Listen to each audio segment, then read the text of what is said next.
अस्सलाम वालेकुम। I hope everyone will be good.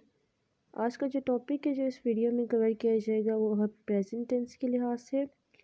मैंने अपनी लास्ट वीडियो में टेंसेस का इंट्रोडक्शन दिया था शॉर्टली। अगर जिसने वो वीडियो नहीं देखी तो वो वीडियो देख लें, चेकआउट कर लें। उसके बाद जब आप ये वीडियो देखेंगे तो आपको अंडरस्टैंड करने में बहुत ईजी रहेगा। इस वीडियो में मैं प्रेजेंट इंडेफिनिट टेंस के बारे में बताऊंगी, फुली एक्सप्लेन करूंगी इसको। मैं बताऊंगी कि प्रेजेंट इंडेफिनिट टेंस क्या होता है, प्रेजेंट इंडेफिनिट टेंस कहाँ यूज़ होता है, इसके रूल्स क्या हैं और इसका स्ट्रक्चर क्या है। First of all I will tell you the definition of present tense. The tense which expresses an unchanging, repeated or reoccurring action or situation that exists only now. It can also represent a widespread truth.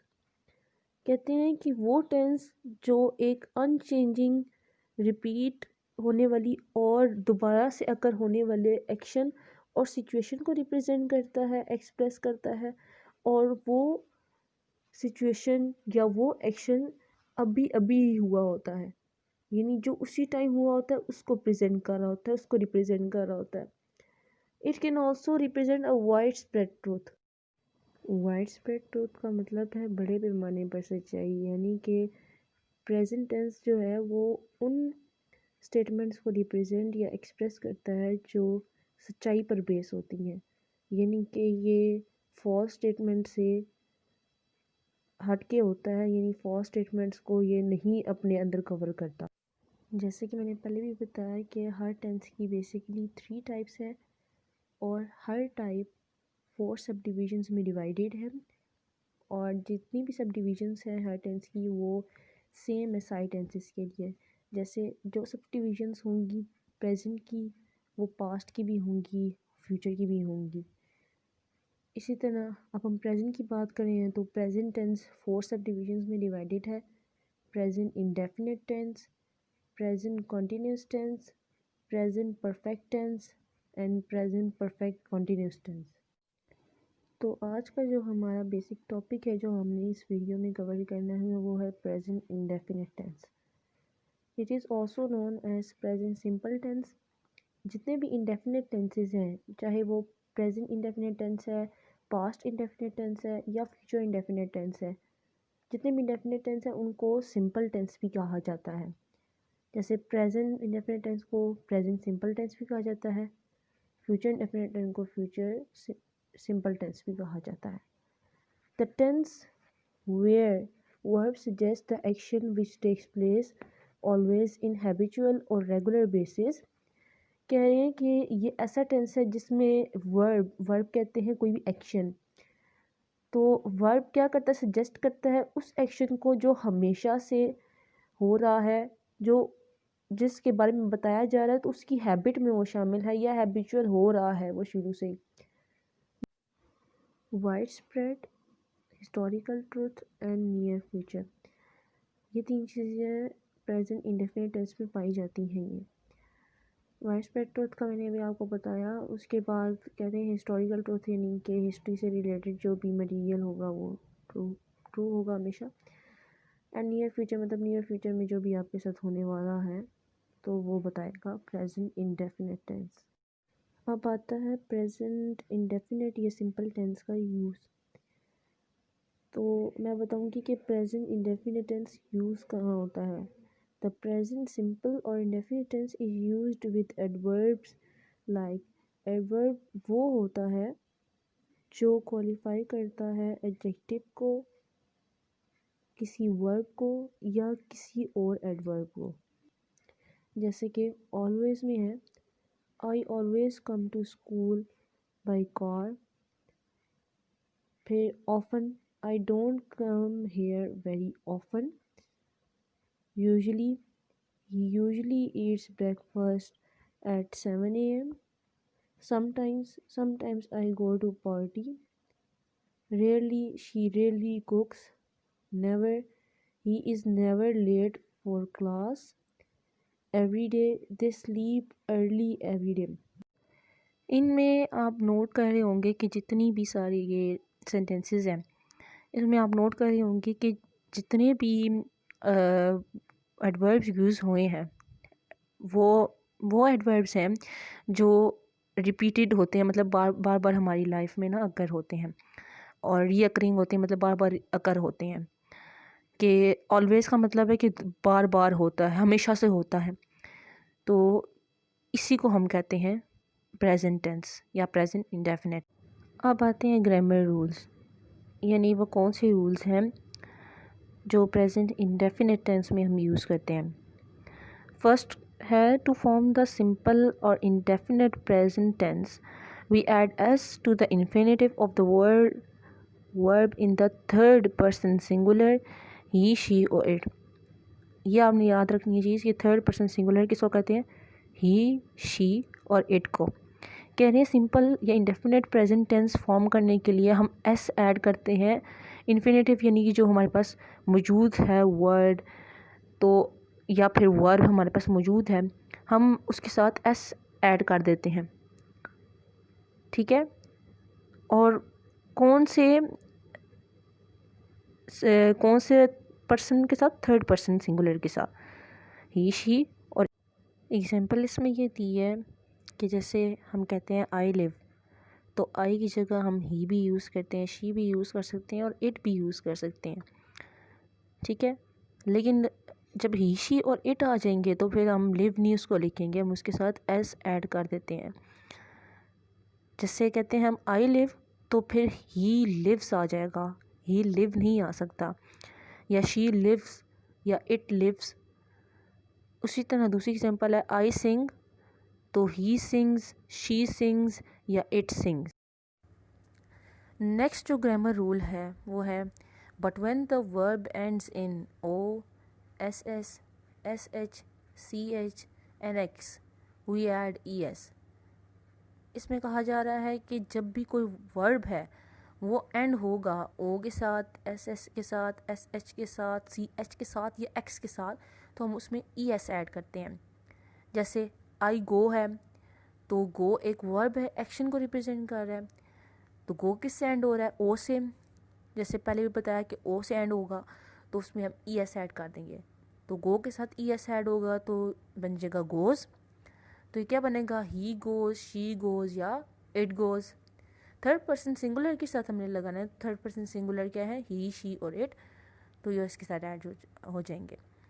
फिर I watch, watch भी किसके साथ and हो रहा है? C H के साथ, तो इसके साथ भी ई एस लग जाएगा, तो ये बन जाएगा ही वॉचेस, शी वॉचेस या इट वॉचेस।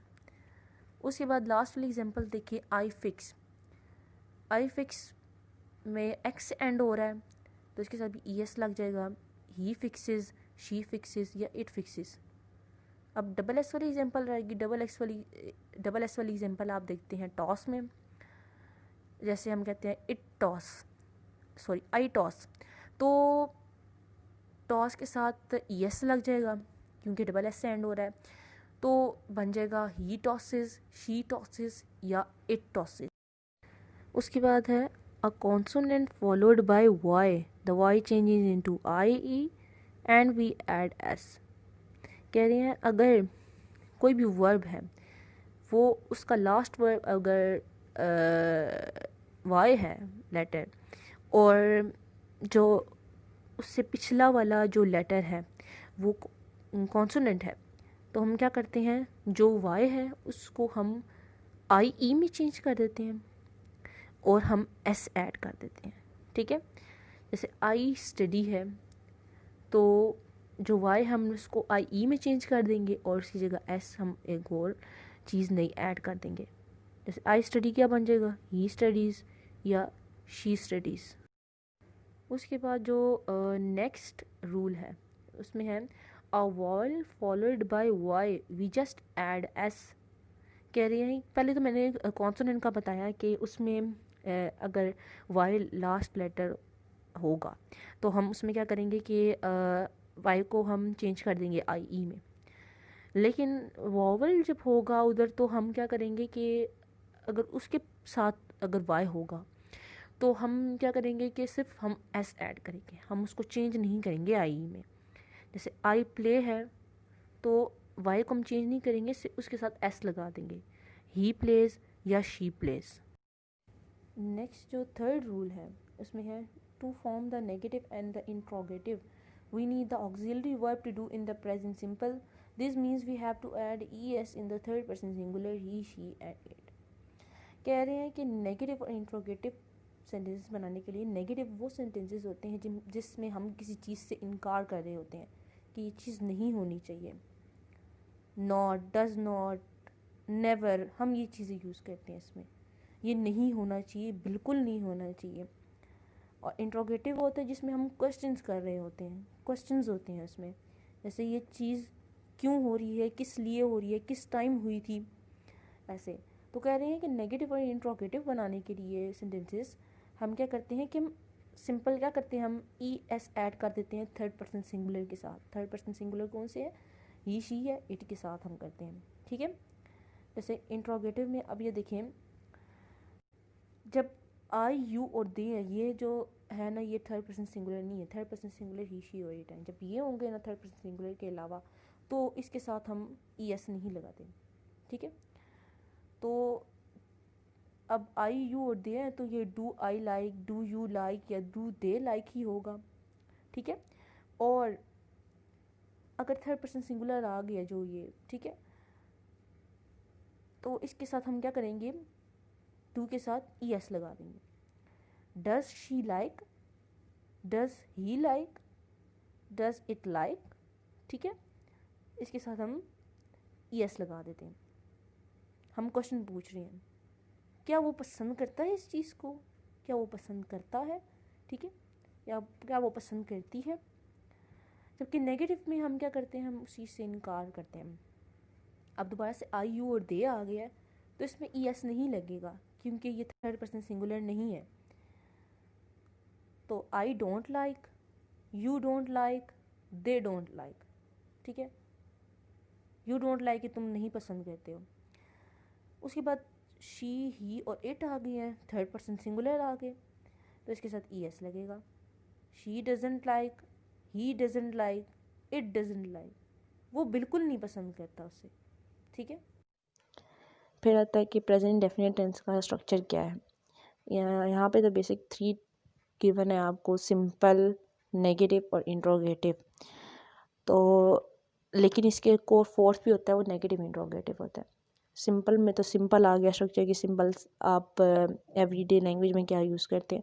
उसके बाद नेगेटिव है, तो नेगेटिव जो सेंटेंसेस होते हैं ना, उसमें हम तो जो नेगेटिव होते हैं ना, उसमें हम किसी चीज़ से इनकार कर रहे होते हैं, यानी ये चीज़ नहीं होनी चाहिए, ये चीज़ बिल्कुल ना हो या कभी ना हो या ना, तो उस पर हम इनकार करते हैं, ये चीज़ नहीं होनी चाहिए। जबकि इंट्रोगेटिव होते हैं जिसमें हम क्वेश्चंस करते हैं किसी चीज़ के बारे में, ये चीज़ क्यों हो रही है, किस लिए हो रही है, कैसे हो रही है, तो हम क्वेश्चंस करते हैं।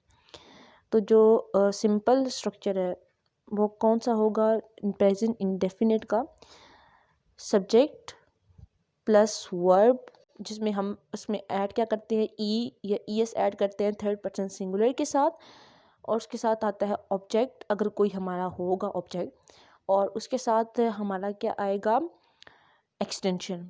एक्सटेंशन कोई भी होती है, जैसे इसमें सिटी, हम सिटी के बारे में बात कर रहे होते हैं, कोई भी वो मैं आपको उसकी बताऊंगी कि एक्सटेंशन क्या होती है। तो यहाँ पे आप देख सकते हैं एग्जांपल दी है एक्सटेंशन की, Karim goes to school every day. अब करीम के बारे में बात की जा रही है, करीम जो है वो बंदा है जिसके बारे में बात की जा रही है, तो ये सब्जेक्ट है। गोज़ यानी काम कर रहा है, कोई एक्शन को रिप्रेजेंट कर रहा है, तो ये वर्ब हो गया। स्कूल है, अब वो स्कूल जाता है, किसकी तरफ, मतलब सब्जेक्ट था ना, सब्जेक्ट किसकी तरफ उसको रिप्रेजेंट किया जा रहा है सब्जेक्ट को, तो वो स्कूल से रिप्रेजेंट किया जा रहा है, तो वो ऑब्जेक्ट हो गया। अब एवरी डे यानी हर रोज़ जाता है, तो एवरी डे है, ये लास्ट चीज़ रहेगी, तो ये एक्सटेंशन होगी, ठीक है।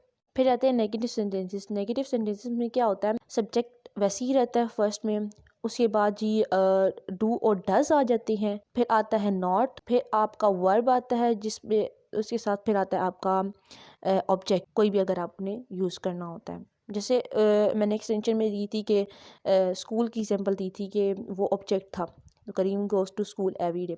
तो स्कूल जो था वो ऑब्जेक्ट था, क्योंकि स्कूल नहीं हम इस्तेमाल करते, ठीक है, तो फिर ऑब्जेक्ट हट जाएगा, मतलब काफ़ी सेंटेंसेस में ऑब्जेक्ट नहीं यूज़ होता। फिर आता है इंट्रोगेटिव, यानी उसमें क्वेश्चन भी यूज़ कर देते हैं। इसमें क्या करते हैं हम, जो डू और डज है ना उसको हम फर्स्ट में ले आते हैं। तो डू और डज पहले आ जाएगा, उसके बाद आएगा सब्जेक्ट, फिर वर्ब, फिर ऑब्जेक्ट अगर कोई भी हम यूज़ करते हैं, और लास्ट में हमारा आता है क्वेश्चन मार्क। और एक्सटेंशन भी दोनों में यूज़ होगी, ऑब्जेक्ट के बाद हमारी क्या आती है, एक्सटेंशन आती है, फिर हमारा क्वेश्चन मार्क आता है, ठीक है।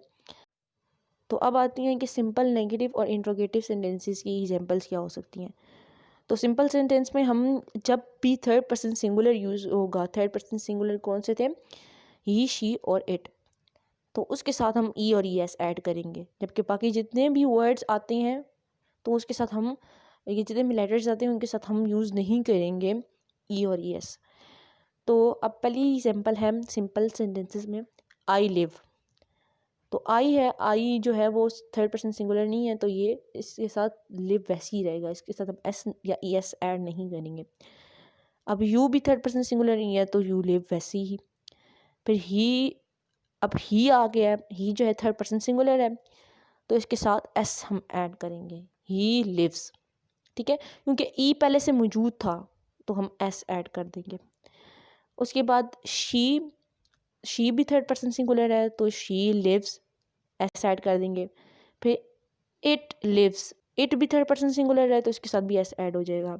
फिर वी, यू और दे, ये तीनों जो है ये थर्ड पर्सन सिंगुलर नहीं है, तो इसके साथ हम एस यूज़ नहीं करेंगे। फिर आपके आते हैं नेगेटिव सेंटेंसेस। नेगेटिव सेंटेंसेस में हम डू, डज हम यूज़ करते हैं और नॉट यूज़ करते हैं। तो जितने भी आपके थर्ड पर्सन सिंगुलर है ना उसके साथ हम डज यूज़ करते हैं, जबकि बाकी जितने भी हैं वो उनके साथ हम डू यूज़ करते हैं। अब देखिए नेगेटिव सेंटेंसेस एग्जांपल में, आई डोंट लिव, तो आई जो है ये थर्ड पर्सन सिंगुलर नहीं है, तो इसके साथ हम डू नॉट, डू, ये डोंट का मतलब है डू नॉट, तो डू यूज़ करेंगे, इसके साथ हम डज नहीं लगाएंगे।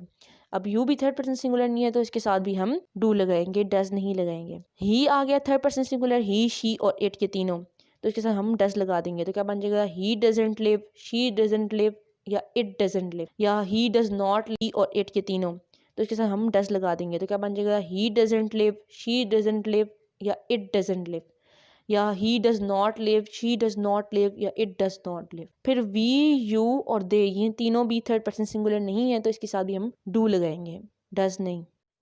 अब आते हैं इंट्रोगेटिव सेंटेंसेस। इंट्रोगेटिव सेंटेंसेस होते हैं जिसमें हम क्वेश्चंस करते हैं, तो इसमें भी वही प्रोसीजर होगा जैसे नेगेटिव सेंटेंसेस में हुआ था कि थर्ड पर्सन सिंगुलर है ही, शी और इट, उसके साथ हम डज यूज़ करेंगे, जबकि बाकी के साथ हम डू यूज़ करेंगे, और लास्ट में हमारा क्वेश्चन मार्क आएगा।